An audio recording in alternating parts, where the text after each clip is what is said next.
చేయాలని నేను ఇప్పుడే చెప్పినాను నర్సరెడ్డి గారికి.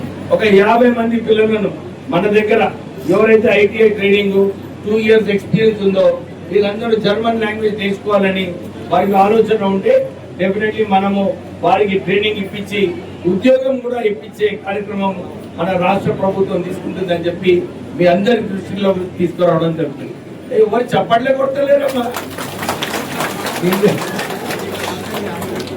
ఉద్యోగాలు ఇప్పిస్తే కూడా చప్పట్లు లేదు.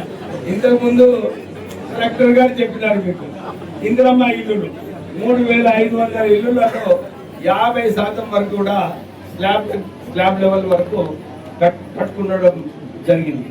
నిజంగా చెప్పాలంటే సిద్దిపేట డిస్ట్రిక్ట్ లోనే చాలా మంచిగా నడుస్తుంది ఈ ఇందిరమ్మ కట్టుడు ప్రోగ్రాము. మళ్ళా వచ్చే నెల మనకి ఇంకొక 2500 ఇల్లులు ఇస్తారు. అంటే రాష్ట్ర ప్రభుత్వం మనమందరం ఎదురు చూసినాం. మన సొంతింటి కళ మనందరిలో ఉంది. మనకి ఇల్లులు కట్టుకుంటే బాగుంటుందని చెప్పి ఆ ఆలోచనతోని కాంగ్రెస్ ప్రభుత్వం ఇంతకు ముందు కూడా మనకు ఇందిరమ్మ ఇల్లులు ఇచ్చిండ్రు. మళ్ళీ ఈసారి కూడా మనకు ఇందిరమ్మ ఇల్లులు ఇస్తున్నారు. అందరూ కూడా ఎవరైతే ఎల్తురులో ఉన్నారో వాళ్ళకు కూడా ఈ వచ్చే 2500 ఇల్లులలో మీ అందరికీ కూడా శాంక్షన్ అవుతుంది. ఇంకెవరన్నా మిగిలిపోతే వచ్చే సంవత్సరం వాళ్ళకు కూడా మన ఈ సిద్దిపేట జిల్లాకి స్పెషల్ గా శాంక్షన్ చేసి వారికి కూడా ఇల్లు కట్టుకునేలాగా మనం చేద్దామని చెప్పి మీ అందరికీ భరోసా ఇప్పిస్తూ మీరందరూ కూడా దృష్టిలో పెట్టుకోవాలి. కాంగ్రెస్ ప్రభుత్వం వచ్చిన తర్వాత ఆర్థికంగా ఇబ్బందుల్లో ఉన్నప్పటికీ కూడా ఇన్ని మన సంక్షేమ కార్యక్రమాలు రేవంత్ రెడ్డి గారు తీసుకుంటున్నారు.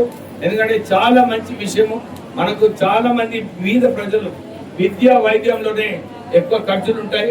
ఆ దాంట్లో దృష్టిని పెట్టుకొని కొత్త స్కూళ్లు తీసుకురావడము, టీచర్ల భర్తీ చేయడము, ఉద్యోగ అవకాశాలు కల్పించడానికి రాష్ట్ర ముఖ్యమంత్రి రేవంత్ రెడ్డి గారు పనిచేస్తున్నారు. ఇప్పుడే యాదవ్ రెడ్డి గారు చెప్పినట్టు ఇప్పుడే కలెక్టర్ గారు చెప్పినారు వారికి సమాధానం. ఎవరు కూడా ఆన్లైన్ లో ఈ షాదీ ముబారక్ కళ్యాణ్ లక్ష్మి గురించి అప్లై చేసుకుంటున్నారో సార్ అందరికీ కూడా మేము స్క్రీనింగ్ చేసి సరిగా అందరికీ ఎక్కడ విభేదాలు లేకుండా అందరికీ శాంక్షన్ చేపిస్తున్నాము.